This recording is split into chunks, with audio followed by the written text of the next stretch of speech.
The town season 1 recap. कहानी start होती है एफी से। एफी को तब समझ आ गया था कि वो असली बुराई से टकरा गया है, जबकि उसके भाई को सर में गोली मार दी गई थी। स्पीकर्स नाम का गैंग इतना पावरफुल था कि पुलिस और एरिया के लोग भी सब उनके दबाव में थे। एफी, सलीम और एमएन ने जब वो कैश लेने का फैसला किया, उन्हें पता था कि ये एक रिस्की काम है, पर उन्होंने कभी सोचा भी नहीं था कि बात इतनी बिगड़ जाएगी। एफी का दोस्त तारक्यूट, जो एक कोप था, वो भी माफिया के साथ मिला हुआ था। सलीम ने एक पुलिस ऑफिसर पैम्बो पर भरोसा किया, जिसने उसे बोला कि पुलिस स्टेशन ले जाने के लिए गाड़ी में बैठो, लेकिन पैम्बो ने सीधा सलीम को कॉर्नर स्पीकर के हाथ में दे दिया, जो गैंग का एक लीडर था। कैनर ऑलरेडी गुस्से में था और जैसे ही सलीम उसके पास लाया गया, उसने बिना सोचे समझे उसे मार डालने का फैसला कर लिया, सिर्फ इसलिए क्योंकि वो एफी को हर्ट करना चाहता था। जब सलीम पुलिस स्टेशन नहीं पहुंचा, एफी को शक हो गया कि कुछ गड़बड़ है। बाद में उसे पता चल गया था कि उसका शक सही था। एफी को पैसे से कोई मतलब नहीं था, वो रेडी था हाइसन स्पेकी से लड़ने के लिए और डील करने के लिए, बस अपने भाई को सुरक्षित वापस लाने के लिए। लेकिन जब उसे समझ आ गया कि शीक्वेस किसी नेगोशिएशन का चांस नहीं दे रहा, तब एफी अंदर से टूट गया। अब उसे अपनी जान की परवाह नहीं थी, बस दुनिया को गैंग के जुल्म से हकीकत दिखानी थी। ये पहली बार नहीं था जब एफी ने अपना भाई खोया हो। सलीम की डेथ ने उसकी जिंदगी और दर्द से भर दी। एफी मानता था कि वो खुद को सजा देना ही एक सही तरीका बचा है, जिंदा रहना और इस दर्द को हर दिन महसूस करना। इस वक्त तक एफी इंस्पेक्टर आसिया के साथ मिल चुका था, शायद शहर का इकलौता कॉप जो माफिया के लिए काम नहीं करता था। येल्ड्रिम एक और गैंगस्टर जिसकी बेटी स्पेकिस ने किडनैप कर रखी थी, उसने भी हेल्प करने का प्रॉमिस किया। येल्ड्रिम ने अपनी गाड़ी में ट्रैकर लगवा दिया, जो कैनर और आइसन को मिलने के लिए भेज दिया गया था। इसने गाड़ी को फॉलो किया और गैंग के बेस की फोटोज ले ली। एफी ने इसी बीच पैम्बो को किडनैप किया और उसका कन्फेक्शन रिकॉर्ड कर लिया, जिसमें पैम्बो मान रहा था कि वो गैंग के लिए काम करता है और सलीम की मौत का जिम्मेदार भी इनडायरेक्टली वही है। ये वीडियो एफी ने पुलिस चीफ को भेज दिया। फिर एफी ने पैम्बो को पैर में गोली मार दी ताकि वो कॉर्नर को मैसेज भेजने पर मजबूर हो जाए। डर के मारो पैम्बो ने झूठ बोल दिया कि गैंग में एक और गद्दार है और वो बात करना चाहते हैं, लेकिन सब प्लान के हिसाब से नहीं चलता। कैनर में बस अपने आदमी भेजे और ये एफी को बिल्कुल पसंद नहीं आया। पहले एफी ऐसा का प्लान पर भरोसा कर रहा था, पर धीरे धीरे उसे समझ आ गया कि एक ऑनेस्ट कॉप पूरा सिस्टम नहीं हिला सकता जब पूरा सिस्टम ही करप्ट हो। एफी कुछ ऐसा चाहता था जो कैनर और हाइसन को पूरी तरह बर्बाद कर दे। ऐसा का प्लान के मुताबिक येल्ड्रिम ने कैनर को पैसे तक ले जाने का प्रॉमिस किया। बदले में उसे कहा गया कि पहले उसकी बेटी वापस करो। गैंग ने बेटी वापस कर दी, लेकिन जब कॉर्नर वहां पहुंचा जहां येल्ड्रिम ने गाइड किया था, तो उसे वहां पर सिर्फ 6 बैग्स मिले। येल्ड्रिम की आंखें खुली की खुली रह गईं। इस दौरान जब कॉर्नर अपने बेस पर लौटने वाला था, एफी ने अपना ट्रक ले जाकर रोड पर ब्लॉक कर दिया। एफी गाड़ी से उतरा और कॉर्नर को शूट करने की कोशिश की, लेकिन तुरंत ही कॉर्नर के आदमी वहां आ गए। इंस्पेक्टर आसिया भी कॉर्नर को फॉलो कर रहा था। गोलीबारी शुरू होते ही आसिया ने कॉर्नर और उसके लोगों को चिल्लाकर बुलाया, अपनी वेपन्स नीचे रखो। एफा उसे बार बार कहता रहा कि उन गैंगस्टर पर भरोसा मत करना, लेकिन आसिया एक सीधा सीधा ईमानदार ऑफिसर था, वो बस अपना फर्ज निभाना चाहता था। गैंग ने दिखावा किया कि वो अपने गन्स रख रहे हैं, तो आसिया उनके पास जाने लगा, लेकिन जैसे एक्सपेक्टेड था, उन्हें आसिया की बात नहीं माननी चाहिए थी। गैंग को एक आदमी ने चुपके से आसिया को गोली मार दी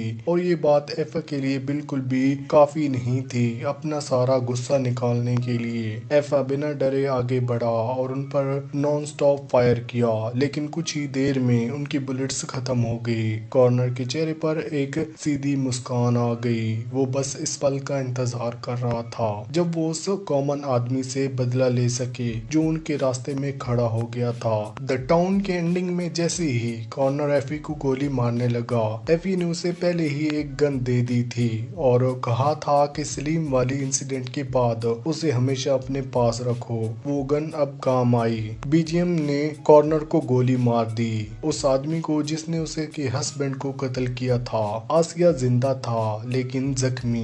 एफा ने उसे रिक्वेस्ट की कि वो कॉर्नर की मौत का ब्लेम अपने ऊपर ले ले। एफा नहीं चाहता था कि बीजीएम, जो अभी भी प्रेग्नेंट होना चाहती थी, या उसे पता चला था एक जुल्म आदमी उसको मारने की वजह से जेल में जिंदगी बर्बाद करे। शूट आउट के बाद एफा ने अपना कन्फेशन वीडियो अपलोड किया। उसका मानना था कि दुनिया एक स्पेसिस गैंग की असलियत पता चलनी चाहिए, चाहे उसके लिए अपने क्राइम्स एक्सेप्ट क्यों ना हो। वीडियो में उसने ये बातें बोली थी, साइमा और बैरक की मौत पूरी जिम्मेदारी उसकी है। कैनर तो पुलिस कस्टडी में था, इसलिए एफी ने क्लियर किया उसके भाई सेलिम की मौत का असली जिम्मेदार हाइसन स्पीकिस है। उसने बताया कि गैंग ने इलीगल कैश स्मगल किया था, वो कैश उसने ही चुराया था।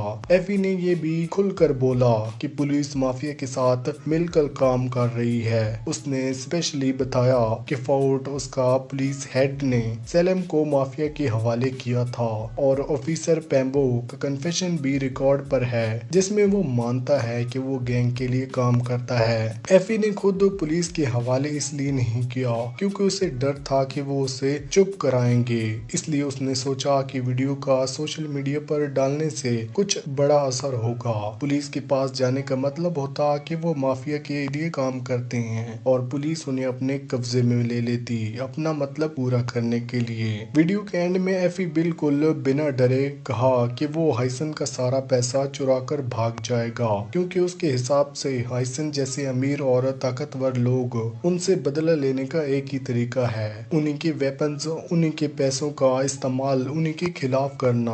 हाइसन गुस्से से फट रहा था। एफा जैसे एक आम आदमी ने उसे चैलेंज कर दिया, न पैसा न पावर, फिर भी उसने हिम्मत दिखाई। ये बात हाइसन को और भी जलन देती थी। जैसे ही उसने एफा का कन्फेशन वीडियो देखा, उसे तुरंत समझ आ गया येल्ड्रन कभी भी बाकी कैश का लोकेशन बताने वाला नहीं है। एफी पहले वीडियो में कह चुका था कि वो पैसे लेकर भाग गया, तो हाइसन को पता था कि अब उसका पैसा वापस मिलना नामुमकिन है। येल्ड्रन को ये सब देखकर हंसी आ गई। उसे खुशी थी कि एफा ने इतना बड़ा स्टैंड लिया किसी हाइसन जैसे आदमी के खिलाफ। वो जानता था कि माफिया से डील करना मतलब नहीं होता, या तो तुम बचते हो या फिर मरते हो, नेगोशिएशन का कोई चांस ही नहीं होता। और जब हाइसन एफी तक पहुंच पाया तो उसने बदला येल्ड्रिम से ले लिया।